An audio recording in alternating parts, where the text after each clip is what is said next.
को इंटीग्रेट करें, इसकी लिमिट रखें a जो इनिशियल कॉन्सेंट्रेशन और t समय पश्चात a माइनस एक्स बचता है, इसके बीच का हम ले ग्राफ और यहाँ पर 0 और t के बीच, तो जो इक्वेशन हमारा होगा ln a upon a minus x is equal to k T.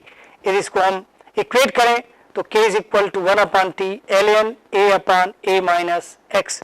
एक चीज और हम बताना चाहेंगे कि ln और log में क्या अंतर होता है, बेसिक अंतर क्या है। सपोज करिए ln x लिखा है, इसका मतलब होता है log x बेस e। यदि कहीं पर log लिखा हुआ है इसका मतलब होता है कि log बेस 10। यदि log x है तो ये ऐसा होगा। यदि हम ln को log में चेंज करें, जैसे इसको चेंज करना होगा तो 2.303 से हम गुणा करते हैं,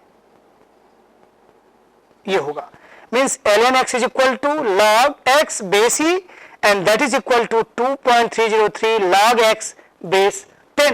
ये दोनों का अंतर होता है। तो यदि हम ln को रिप्लेस करके log लिखें तो हम उसी रेट इक्वेशन को लिख सकते हैं k is equal to 2.303 upon t log a upon a minus x. यही प्रथम कोटि अभिक्रिया का दर स्थिरांक का समीकरण है। इसमें यदि हम रेट कांस्टेंट की इकाई जीरो ऑर्डर में मोल पर लीटर पर सेकेंड था, यहां पर टाइम इनवर्स होगा। टाइम हम सेकेंड, मिनट, वर्ष, दिन, घंटा कुछ भी ले सकते हैं, टाइम इनवर्स होगा। एक जनरल इक्वेशन की हम बात करें इकाई के संदर्भ में तो सांद्रण के पावर में 1 माइनस एन, टाइम के पावर में -1। यहां पे n जो होगा वो ऑर्डर ऑफ रिएक्शन है। यदि हम n का मान 0 रखते हैं मीन्स शून्य कोटि की क्रिया के लिए, तो हमारा मोल पर लीटर पर यूनिट टाइम होगा। यदि n का मान हम 1 रखें तो 1 minus 1 that is equal to 0, तो मोल पर लीटर के पावर में 0 होगा। इसका मतलब कांस्टेंट केवल टाइम बचेगा, टाइम -1, तो पर सेकेंड, पर डे, पर वर्ष। यदि हम n का मान 2 लिखते हैं सेकेंड ऑर्डर रिएक्शन के लिए तो 1 माइनस 2 मतलब -1, तो मोल पर लीटर टू दी पावर -1, इसका मतलब मोल -1 लीटर टाइम -1। यदि n का मान हम 3 लिखते हैं तो 1 माइनस 3 दैट इज -2, तो ओवरऑल होगा मोल -2 लीटर 2 टाइम -1 मीन्स पर सेकेंड, पर मिनट, कुछ भी आप ले सकते हैं। नेक्स्ट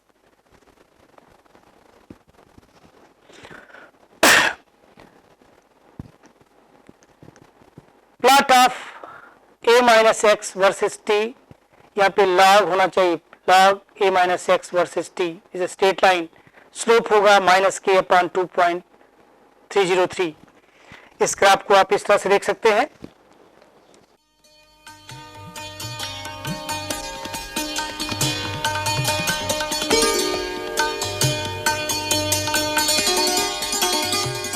जो इक्वेशन था फर्स्ट ऑर्डर, आगे भी और है।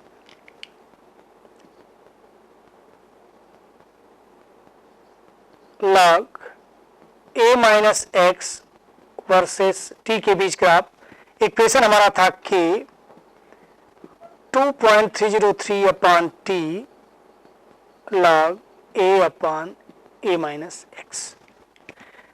तो सबसे पहले हम इस इक्वेशन को y और x के रूप में ट्रीट करेंगे, y is equal mx plus c।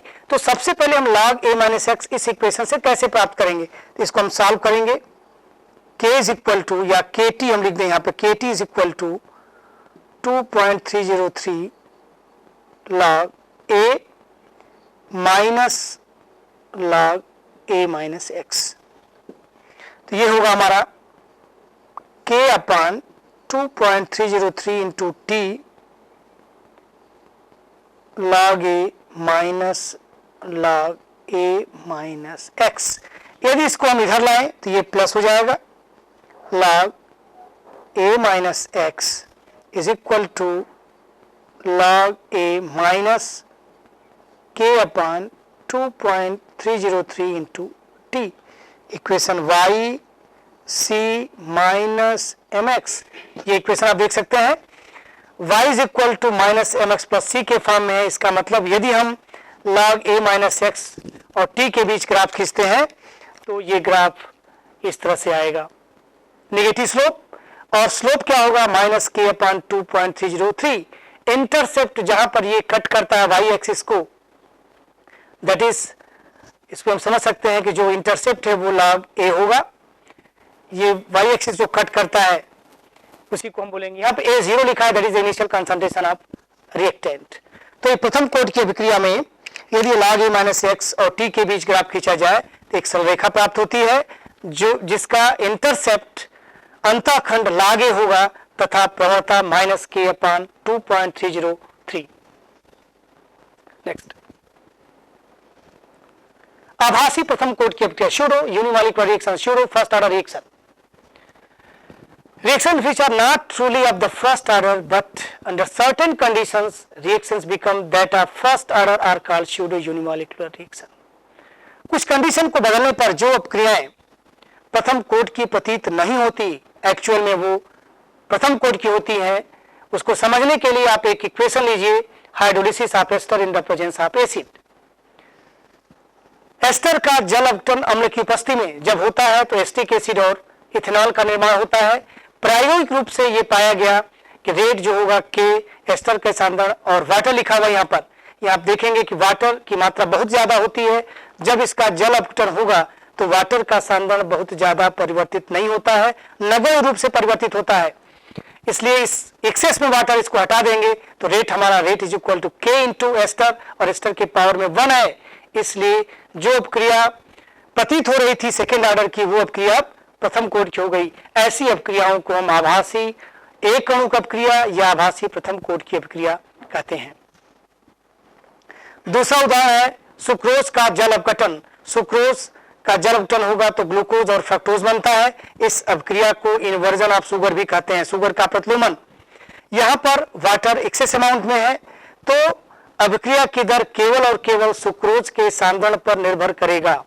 तो रेट बराबर के इंटू सुक्रोज, इसके पावर में 1 है। इसलिए यह भी अभिक्रिया आभासी एक अणुक कहलाएगी या आभासी प्रथम कोट की अभिक्रिया।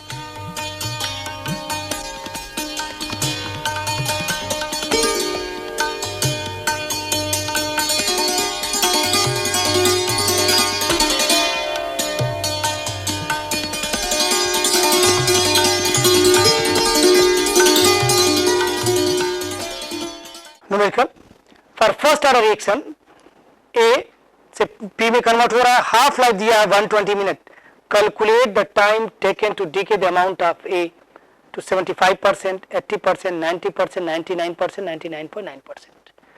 और वायु दिया हुआ है 120 मिनट, तो 75% समाप्त होने में कितना समय लगेगा, 80% समाप्त होने में कितना समय लगेगा, 90% समाप्त होने में कितना समय लगेगा, 99% समाप्त होने में कितना समय लगेगा, 99.9% समाप्त होने में कितना समय लगेगा।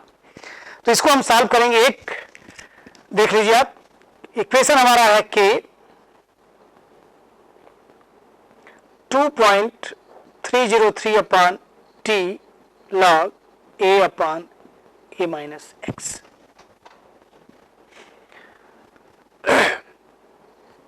इसका टी हाफ निकालने की हम बात करें, क्योंकि टी हाफ दिया हुआ है, टी हाफ दिया है 120 मिनट। तो सबसे पहले हम के की वैल्यू निकालें, 2.303 अपान टी, टी की वैल्यू लिखा है 120 लॉग 100 अपान 100 माइनस 50। तो 2.303 अपान 120 लॉग 2, क्योंकि ये 50 100/50 होगा 2, और इसकी वैल्यू हम पुट करें, लॉग 2 की वैल्यू होता है 0.3010। ये इक्वेशन आएगा 0.693 अपान 120। ये हो गया स्मॉल के की वैल्यू, रेट कांस्टेंट की वैल्यू। हमको निकालना है टी 75%। अब देखिए यहां पर वैल्यू पुट करेंगे, 2.303 अपान के की वैल्यू लिखा हुआ है 0.693 अपान 120 लॉग 100 अपान 100 माइनस 75।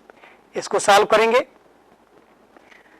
120 ऊपर हो जाएगा, 2.303 इंटू 120 अपान 0.693 लॉग, यहाँ पे 4 आएगा, तो 2.303 इंटू 120 अपान 0.693 इंटू log 4 की वैल्यू 2 log 2 मीन्स 2 इंटू 0.3010। इन दोनों का मल्टीप्लीकेशन इसके बराबर होगा, इसका मतलब 240 मिनट। तो 75% विघटित होने में 240 मिनट समय लगेगा। इसी तरह से 75 को हम 80% चेंज कर दें तो हमको उत्तर मिल जाएगा। 90% कर दें, यहाँ पर 99 कर दें और 99.9 कर दें, इस तरह से हमको अपना रिजल्ट मिल जाएगा। ये बहुत इंपॉर्टेंट है, बार बार पूछा जाता है एग्जामिनेशन में। अब यहाँ पर 5 इक्वेशन दिए गए हैं, पांचों में आपको प्रूव करना है। T 80% is equal to 7 into T 20%, means 20% विकसित होने में लगा समय का 7 गुना होगा 80%, या T 80% बराबर 7/3 into T 50%, T 90% 10/3 into T 50%, T 99% is equal to 20/3 T 50% and that is equal to 2 into T 90%, या T 99.9% is equal to 10 times of T 50%, या हम बोले 3 टाइम्स ऑफ 90%। इसको प्रूफ करने के लिए हम एक एग्जांपल इसमें लेते हैं, पांचवा।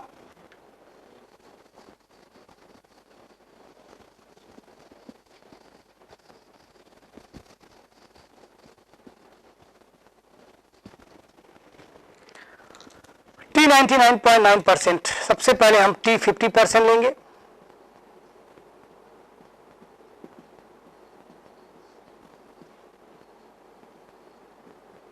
इनिशियल कांस्टेंट 100 लेंगे, 100 माइनस 50 अपॉन T log 2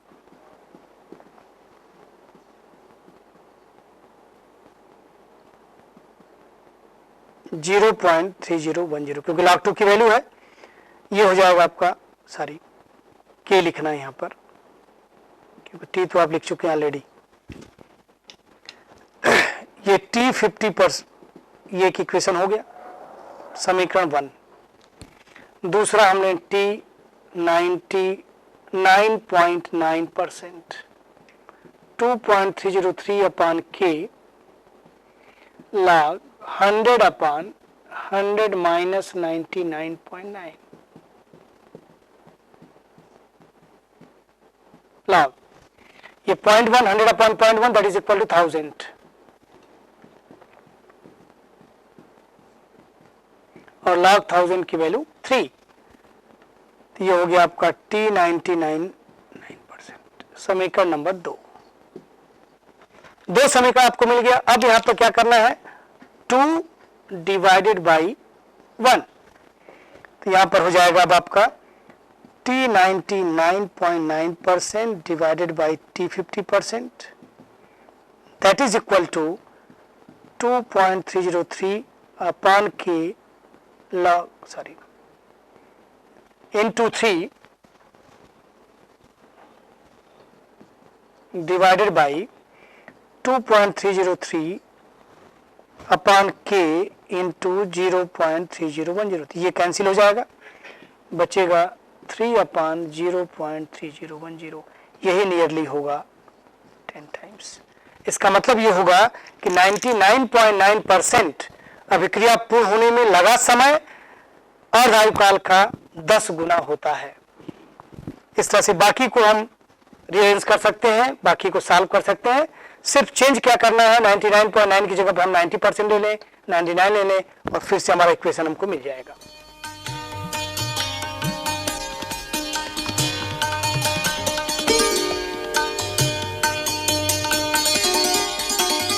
अब हम आपको द्वितीय कोटि अभिक्रिया के बारे में बताना चाह रहे हैं, सेकेंड ऑर्डर रिएक्शन। कंडीशन इसमें यह है कि दोनों अभिकारकों का सांद्रण समान है, A प्लस ए, या हम इसको 2A लिख सकते हैं, और ये कन्वर्ट करेगा प्रोडक्ट में। तो रेट जो होगा dx by d t is equal to K A minus x to the power 2। ये कैसे होगा, जब हम t का मान 0 लिए हैं तो कंसंट्रेशन A है, प्रोडक्ट 0 होगा, t समय पश्चात A माइनस एक्स बचेगा और x प्रोडक्ट बनेगा।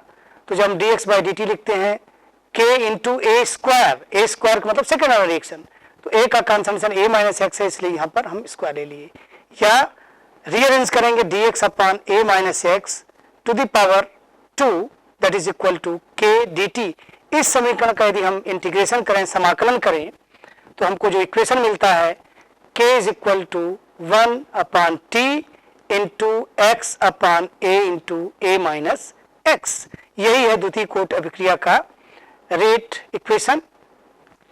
उदाहरण के रूप में एस्टर का जल अपघटन क्षारीय माध्यम में, hydrolysis of ester in alkaline medium. Ester reacts with NaOH and form sodium carboxylate plus alcohol.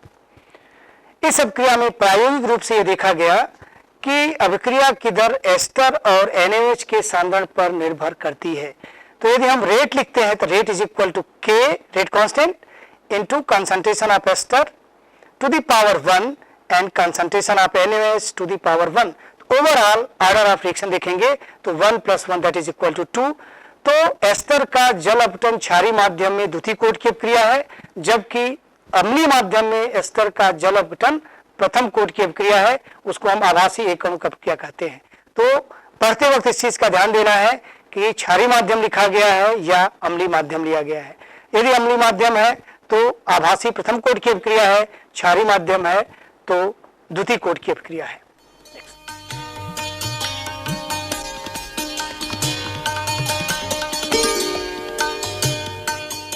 द्वितीय कोट अभिक्रिया में ये ग्राफ आप देखिए, 1 अपॉन आर का मतलब यहां पर a माइनस एक्स से है और slope 1 upon a minus x और टाइम के बीच यदि ग्राफ खींचा जाता है तो ये एक सरल रेखा प्राप्त होती है। जैसे y is equal to mx plus c का ग्राफ है, स्लोप इसका k होगा। नेक्स्ट, हाफ लाइफ पहले ही बता दिया गया। Half life is defined as the time required for 1/2 of reactant to reactant. Means किसी भी अभिकारक का आधा सांद्रण या अधिमात्रा जितने समय में रिएक्ट करती है, या टोटल हम रिएक्टेंट की मात्रा की बात करें कि आधा भाग होने में जितना समय लगता है वो उसका अर्धायुकाल कहलाता है। तो यहां पर टाइम और प्रेशर लिखा गया है मेथिल आइसोसाइनाइड का, उसके बीच में एक ग्राफ है, आप देख सकते हैं 75 पर टी हाफ ये प्रेशर है पर में, समय यहां पर है। दूसरा हाफ लाइफ लिया गया 37.5 इसका हाफ, इतने समय में ये 2 हाफ लाइफ लिया गया है। तो A that is the concentration of A at T half is 1/2 of the original A. जितना ए प्रारंभिक सांद्रण था उसका आधा, तो 80 में टी समय पश्चात 0.5 इंटू A0 का मतलब क्या हुआ, ये प्रारंभिक सांद्रण है। 0.5 मीन्स प्रारंभिक सांद्रण का आधा जितने समय में होता है वही उसका अर्धायुकाल है। Next,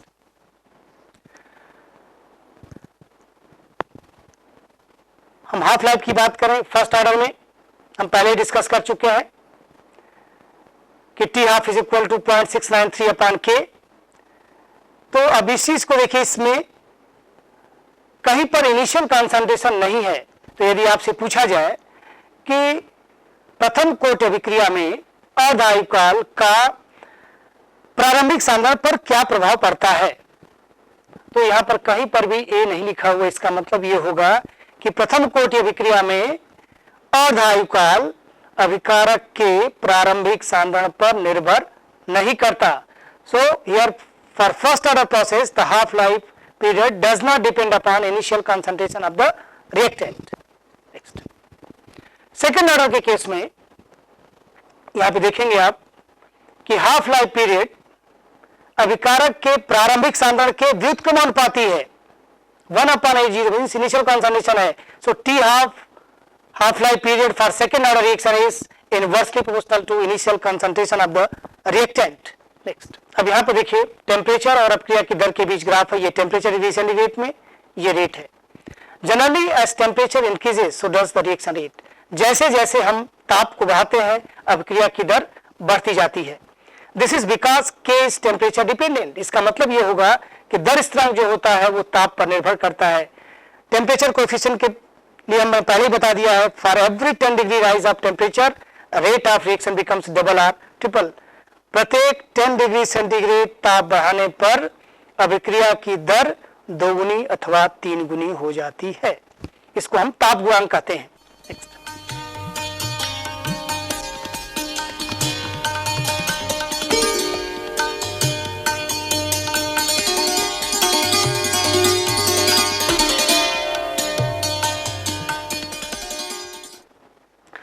equation related to first order reaction. कुछ इक्वेशंस हैं प्रथम कोटि अभिक्रिया में जिनको हम यूज करते हैं न्यूमेरिकल सॉल्व करने में। Inversion of sugar, inversion of sugar reaction क्या है? C12H22O11 plus H2, C6H12O6, C6H12O6।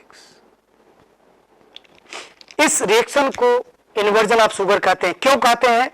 ये तो सुक्रोज है, इसका स्पेसिफिक रोटेशन प्लस होता है, ग्लूकोज का specific rotation plus but fructose का माइनस होता है। न्यूमेरिकल वैल्यू नेगेटिव, फ्रक्टोज की वैल्यू स्पेसिफिक रोटेशन ज्यादा होता है ग्लूकोज से। एक कार्बोहाइड्रेट का दूसरे कार्बोहाइड्रेट में परिवर्तन होता है तो स्पेसिफिक रोटेशन प्लस से ओवरऑल माइनस में परिवर्तित हो जाता है, जिसको हम बोलते हैं इन्वर्जन ऑफ शुगर। इन दोनों के मिश्रण को, ग्लूकोज और फ्रक्टोज के मिश्रण को इन्वर्ट शुगर कहते हैं। इसके लिए जो फर्स्ट ऑर्डर होगा रेट ऑफ इसके हाइड्रोलिसिस के लिए वो K 2.303/T log R0 minus R infinite upon RT minus R infinite। 0 पर स्पेसिफिक रोटेशन क्या है? T टाइम पर स्पेसिफिक रोटेशन क्या होगा? और इनफाइनाइट मींस जब हाइड्रोलिसिस पूरा हो जाता है रिएक्शन, तब क्या होगा? इस इक्वेशन में हम वैल्यू को पुट करेंगे और यदि K की वैल्यू लगातार कांस्टेंट आ रही है तो ये माना जाएगा कि ये फर्स्ट ऑर्डर रिएक्शन है। वॉल्यूमेट्रिक टाइट्रेशन में भी यूज करते हैं हम इक्वेशन को।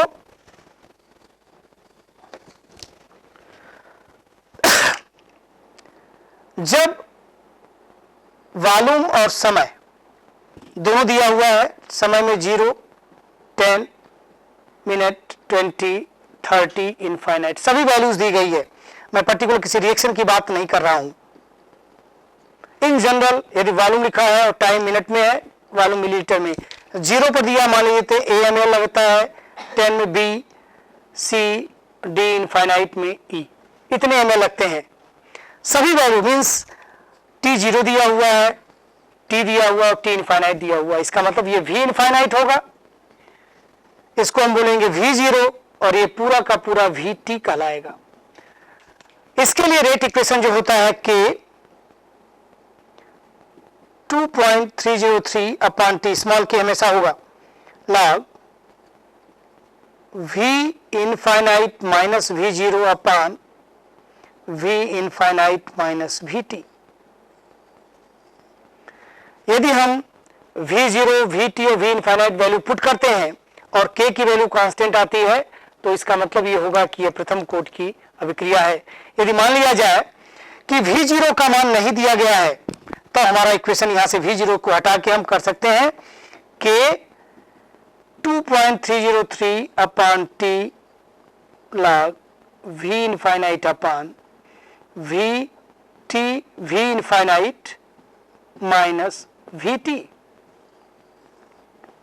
और यदि V इनफाइनाइट का मान नहीं दिया गया है तब K का मान होता है K बराबर 2.303/T log V0/VT। ये सभी different equations first order reaction के लिए होंगे। यदि वॉल्यूमेट्रिक टाइट्रेशन में कुछ वैल्यूज दी गई है, वॉल्यूम दिया गया है, टाइम दिया गया है, तो ये तीनों इक्वेशन आप लगा सकते हैं। जिस तरह की वैल्यू दी जाएगी उसके आधार पर करेंगे। इसमें एक चीज याद रखना है कि K की वैल्यू कांस्टेंट आनी चाहिए, तभी हम फर्स्ट ऑर्डर रिएक्शन इसको मानेंगे। नेक्स्ट है पैरेलल काइनेटिक्स।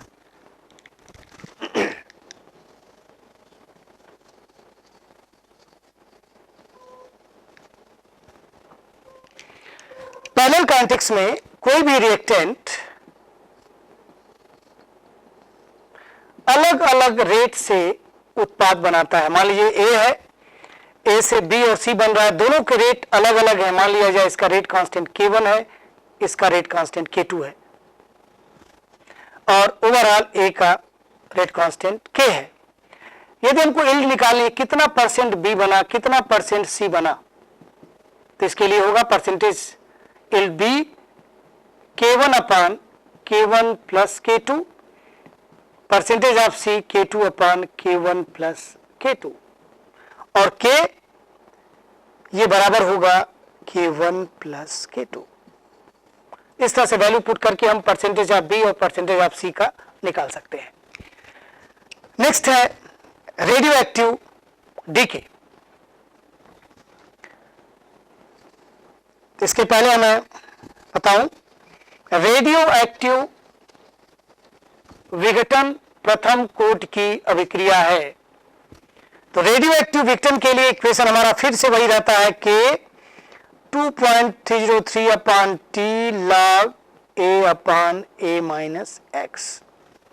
लेकिन रेडियो एक्टिव डीके के लिए हम के की जगह पे लैम्डा यूज करते हैं। Lambda is decay constant and that is equal to 2.303 upon t log n0 initial concentration upon n। ये रेडियो एक्टिव डिसइंटीग्रेशन के लिए होगा जो कि फर्स्ट ऑर्डर रिएक्शन है। सिर्फ और सिर्फ k की जगह पे लैम्डा लिखा गया और a की जगह पे n0 जो कि इनिशियल कंसंट्रेशन है a माइनस एक्स, t समय पश्चात बची हुई मात्रा। और यहां पर यदि हम हाफ लाइफ की बात करें t हाफ, तो ये होगा 0.693 upon lambda.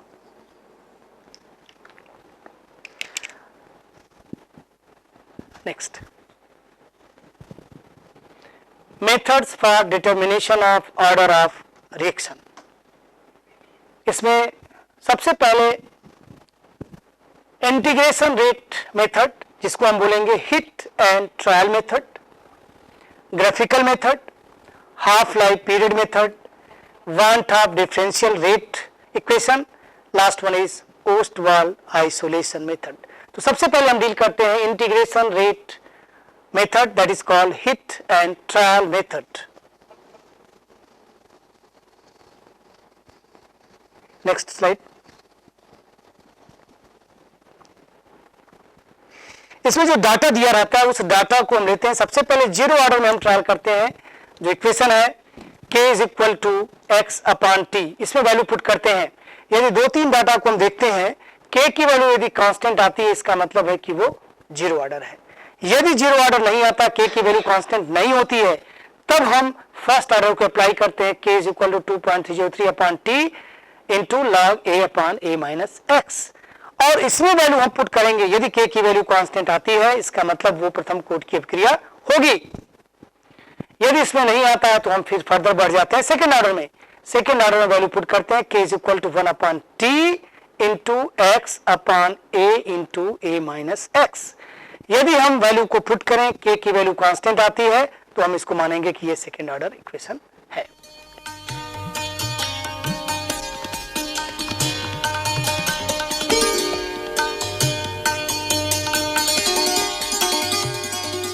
Second method graphical method. तो जीरो ऑर्डर रिएक्शन में यदि कंसंट्रेशन और समय के बीच ग्राफ खींचा जाए तो इस तरह से सरल रेखा प्राप्त होती है जो नेगेटिव स्लोप है। यदि टी हाफ अर्ध आयुकाल और सांद्रण के बीच ग्राफ खींचा जाए तो जीरो से पास होती है एकदम। इसका मतलब ये होगा कि अर्ध आयुकाल अभिकारक के प्रारंभिक सांद्रण के समानुपाती होता है। यदि अभिक्रिया की दर और सांद्रण के बीच ग्राफ खींचा जाए तो अब यहां देख रहे हैं सांद्रण को जैसे जैसे बढ़ाया जाता है अभिक्रिया की दर में कोई परिवर्तन नहीं होता। इसका मतलब अभिक्रिया की दर सांद्रण पर निर्भर नहीं करती। Next, first order reaction. First order reaction में यदि log a माइनस एक्स और t के बीच ग्राफ खींचा जाए तो एक सरल रेखा प्राप्त होती है। इसकी प्रवणता माइनस k अपॉन 2.303 तथा अंतःखंड log a होगा।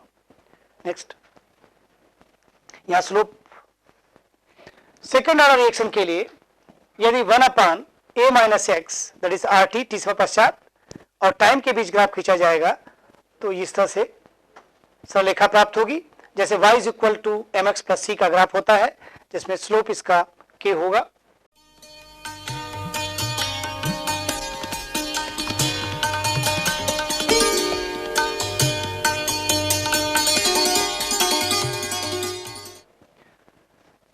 कोई डाटा दिया गया है तो कैसे हम जानेंगे कि ये ऑर्डर ऑफ रिएक्शन क्या होगा। तो उसके लिए हम एक एग्जांपल लेते हैं। Decomposition of NO2 at 300 degree centigrade. इसको डिकम्पोज करेंगे तो NO और हाफ O2 बनता है। तो ये दिया गया है समय के साथ NO2 का सांद्रण कैसे परिवर्तित होता है। 0 सेकेंड 50